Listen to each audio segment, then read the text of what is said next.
तो चलो आज इस कबाड़ पीसी को एक नया पंख देकर देखते हैं और देखते हैं कि आखिर ये कितनी ऊंचाइयों तक जा सकता है। और मैं इसमें लगाने वाला हूँ ये ग्राफिक्स कार्ड। पर चौंकने वाली बात ये नहीं है कि मैं इसमें इस लेवल का ग्राफिक्स कार्ड लगा रहा हूँ। चौंकने वाली बात ये है कि मैं अपने पुराने लैपटॉप पे बहुत सारी वीडियोस बना चुका हूँ और काफी व्यूज भी आए हैं, पर कोई भी मेरी वीडियो ट्रेंडिंग नहीं गई है। और इस पीसी को लाए हुए कुछ हफ्ते ही हुए हैं और ये ऑलरेडी ट्रेंडिंग कर रहा है, पर कहाँ? पाकिस्तान और बांग्लादेश में। और मुझे समझ में ये नहीं आ रहा कि मुझे खुश होना है या डिप्रेस्ड। अब देखो, इसमें मैं लगाने के लिए कोई सस्ता सा भी ग्राफिक्स कार्ड लगा सकता था और शुरुआत में मैंने सोचा था इसमें RX 580 लगाने का, पर मैंने देखा कि इसकी पावर वाटेज भी उतनी ही है जितनी इस ग्राफिक्स कार्ड की। और इसमें जो ग्राफिक्स कार्ड मैं लगाने वाला हूँ वो है RTX 3070। और ये ग्राफिक्स कार्ड मैंने कितने का लिया, कहां से लिया, मैं दूसरी वीडियो में कवर करूंगा। पर इस वीडियो में हम सिर्फ इस पीसी पर फोकस करते हैं कि आखिर कितना परफॉर्मेंस बूस्ट मिल सकता है इस ग्राफिक्स कार्ड को इसमें लगाने से। और इस पीसी के स्पेक्स कुछ खास नहीं है, जिसमें i5 4th जनरेशन 4570 और सिर्फ 4GB की रैम है और पावर सप्लाई में तो दम है ही नहीं 255 वाट का, जिसे मैंने एक कबाड़ी वाली दुकान से सस्ते में उठाया था। अब देखो, शुरुआत में इस ग्राफिक्स कार्ड को इस पीसी में लगाने का था, पर इसमें प्रॉब्लम क्या आ रही है मैं तुमको थोड़ी देर में बताता हूँ। अब तुम्हें देख के आइडिया तो लग गया होगा कि इस ग्राफिक्स कार्ड को इस पीसी में मैं घुसाऊंगा कहाँ, क्योंकि कोई भी स्पेस नहीं बच रही है। तो हमारे पास एक ही जुगाड़ है। अब ये जो ग्राफिक्स कार्ड तुम देख रहे हो इसके लिए मिनिमम 650 वाट का पावर सप्लाई रिक्वायर होता है और इस पीसी में सिर्फ 250 वाट का ही पावर सप्लाई है, जो कि इनफ नहीं है। अब शुरुआत में मैंने ये सोचा था कि इस पावर सप्लाई को मैं यही का यही रहने दूंगा और इस RTX 3070 को मैं एक्सटर्नली पावर कर दूंगा दूसरे पावर सप्लाई से। पर मैंने देखा कि इससे प्रॉब्लम आ सकती थी, क्योंकि ग्राफिक्स कार्ड को एक्सटर्नली पावर के अलावा भी PCI स्लॉट से भी पावर चाहिए होता है, जो कि अराउंड 65 वाट होता है। पर इस पीसी से उसे उतना पावर मिल नहीं पा रहा था। इसके लिए मैंने होल पावर सप्लाई को ही चेंज कर दिया और इस पीसी को मैं पावर करने वाला हूँ डीप कूल के PN750D के पावर सप्लाई से, जो कि 750 वाट का पावर सप्लाई है। और आई होप कि ये पूरे पीसी को पावर कर पाएगा इजिली। पर यहाँ पर एक प्रॉब्लम आ रही थी, बहुत ही मेजर प्रॉब्लम, जिसके लिए मैंने ट्रस्ट में बहुत भाग दौड़ मैंने करी है, बहुत ज्यादा। अब देखो, ये जो डेल का पीसी है इसमें प्रोप्रिएटरी ATX पिन लगा हुआ है, जो कि 24 की जगह 8 पिन ही यूज करता है। और ये वाली प्रॉब्लम उस i5 सेकंड जनरेशन वाले कबाड़ पीसी में नहीं आ रही थी, क्योंकि इसमें ऑलरेडी 24 पिन का ATX दिया हुआ था, पर वो तो वर्क नहीं कर रहा था। तो मुझे इसी पीसी के साथ काम चलाना था और इसके लिए मैंने नेहरू प्लेस के इतने चक्कर काटे कि ट्रस्ट में मेरे पैर ही दुख गए भाई। इसके लिए एक लाइक तो दबा ही दो। अब इसमें देखो, 24 की जगह 8 पिन वाला ATX पावर केबल यूज होता है, जो कि इस पावर सप्लाई के साथ नहीं आता है। पर इसके लिए तुमको एक 24 to 8 पिन वाला कनेक्टर की जरूरत पड़ेगी और मुझे इस पीसी को तुरंत ही वहां पर चेक करना था। ऑनलाइन ये महंगा भी था और काफी दिन लगा रहे थे आने में। अब मैंने सोचा कि नेहरू प्लेस में पता कर लेते हैं कि शायद ये केबल मुझे कहीं मिल जाए। और बहुत सारी दुकानों के चक्कर काटने के बाद मुझे कुछ एक आध दुकान मिले जहां उन्होंने बोला कि हाँ, हम ये केबल बना सकते हैं और अगर मेरा पीसी खराब हो गया तो बूम, इसकी कोई जिम्मेदारी वो लेंगे नहीं। तो मैंने एक दुकान वाले से बोला कि भैया, अगर मैं इसका आपको सर्किट मैप दे दूं तो क्या आप इसे बना सकते हो? और उन्होंने बोला व्हाई नॉट। तो मैंने इंटरनेट खंगाले, चैट GPT और जहां से भी इंफॉर्मेशन हो सकता था मैंने सारे इंफॉर्मेशन निकाले। और इसमें प्रॉब्लम ये है कि अगर तुम्हारी एक गलती और तुम्हारा पूरा पीसी बूम। तो मैंने बहुत सारे सोच समझ के कि कौन सा केबल किस में जाएगा करते हुए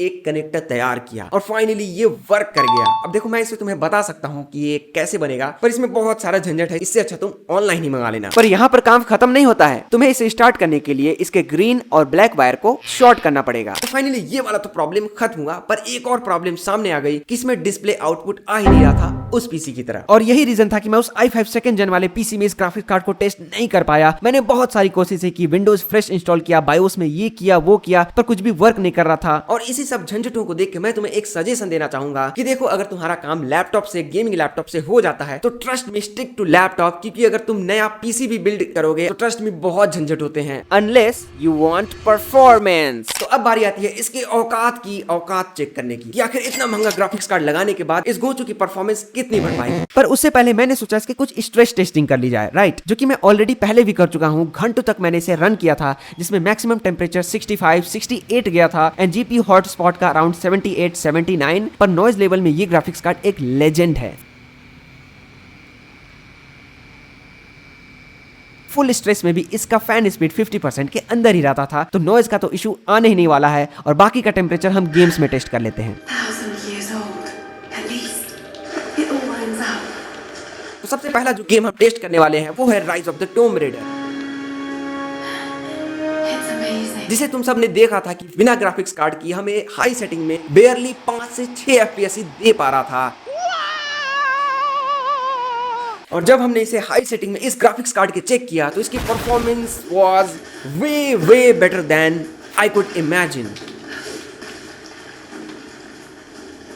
ये मुझे 70 से 80 FPS के बीच निकाल के दे रहा था और समटाइम्स तो ये 100 के ऊपर भी जा रहा था। अब देखो यहाँ पर एक सबसे बड़ी लिमिटेशन ये है कि मेरा मॉनिटर 720p का मॉनिटर है और इसमें रैम भी सिर्फ 4 ही GB की है, तो या इसकी ट्रू टेस्टिंग नहीं हो पाई है, जो कि मैं ऑफ कोर्स आगे आने वाले वीडियोस में करूंगा। एंड ऑफ कोर्स यहाँ पर काफी CPU बॉटलनेक हो रही है, पर फिर भी तुम्हें आइडिया लग गया होगा कि एक एक्सटर्नल GPU को ऐड करने से पुराने मरे हुए PC में भी जान आ जाती है। और दूसरा गेम जो हम ट्राई करने वाले हैं वो तुम ऑलरेडी बोलने ही वाले थे, तो मैंने इसे पहले ही कर दिया। GTA 5 इसमें मैंने रन करके देखा, जो कि थोड़ा CPU एक्सटेंसिव गेम होता है, इसकी वजह से हमें इसमें FPS थोड़े कम मिल रहे थे, पर काफी अच्छा प्लेएबल था। और आगे के गेम्स ट्राई करने से पहले मैंने सोचा कुछ एडिटिंग पे भी हाथ मार ली जाए, क्योंकि वो भी एक इंपॉर्टेंट एस्पेक्ट है, राइट। पर वीडियो एडिटिंग ग्राफिक्स कार्ड के अलावा CPU पे भी काफी डिपेंड होता है, इसके वजह से इसमें मुझे कुछ खास परफॉर्मेंस नहीं मिल रही थी, सिर्फ रेंडरिंग में मुझे स्पीड काफी अच्छी मिल रही थी। और अगला गेम जो मैंने ट्राई किया, मुझे भी विश्वास नहीं था कि ये इतना FPS इसमें निकाल के दे पाएगा, और ये गेम है गॉड ऑफ वॉर 2018। अब शुरुआत में मैंने इसे जब चेक किया था तो ये काफी बेकार दे रहा था, पर मैंने इसके कुछ सेटिंग्स वगैरह ट्विक किए तो हाई सेटिंग में ये आराम से 40 से 45 FPS निकाल के दे पा रहा था।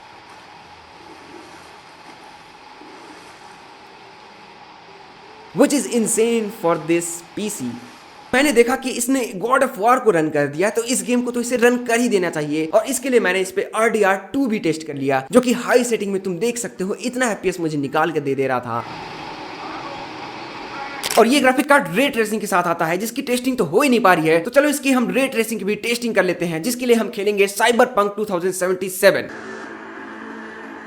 अब मुझे बिल्कुल भी विश्वास नहीं हो रहा था कि भाई इसको हैंडल कर पाएगा।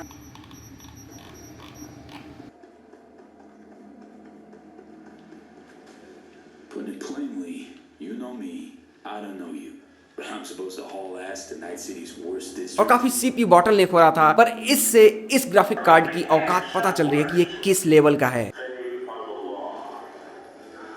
अब ट्राई करने के लिए मैंने इसमें लास्ट ऑफ अस 2 भी ट्राई किया, पर यार उस गेम का कुछ प्रॉब्लम था, वो क्रैश हो जा रहा था।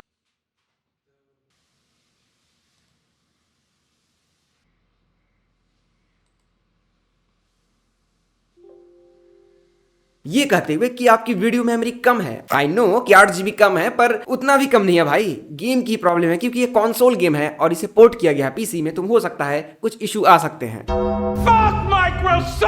और लास्ट में जाते जाते हम माइनक्राफ्ट को भी कैसे छोड़ सकते हैं, तो उसे हम टेस्ट कर लेते हैं।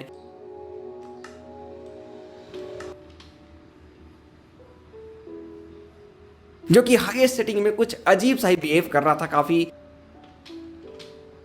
तो ये सब हरकतें करके आखिर हमें मिला क्या? इतने हाई एंड ग्राफिक्स को इतने सड़े हुए PC में लगाने से आखिर हुआ क्या? तो देखो, एक चीज मैं क्लियर कर दूं कि इससे तुम्हारा पुराना लैपटॉप या PC फास्ट नहीं होगा, बिल्कुल भी नहीं होगा, क्योंकि ये सब चीजें तुम्हारे CPU पर डिपेंड करती हैं कि वो कितना फास्ट रिस्पॉन्स कर रहा है। तुमने यहाँ क्लिक किया, वहां क्लिक किया, तो इससे बिल्कुल भी ये मत उम्मीद रखना कि भाई ग्राफिक्स कार्ड से हमारा PC या लैपटॉप फास्ट हो जाएगा। सिर्फ तुम्हें गेम में FPS अगर बॉटलनेक नहीं किया, तो अगर रेंडरिंग करते हो एडिटिंग में, तो उसमें फास्ट रेंडरिंग स्पीड मिलेगी बस।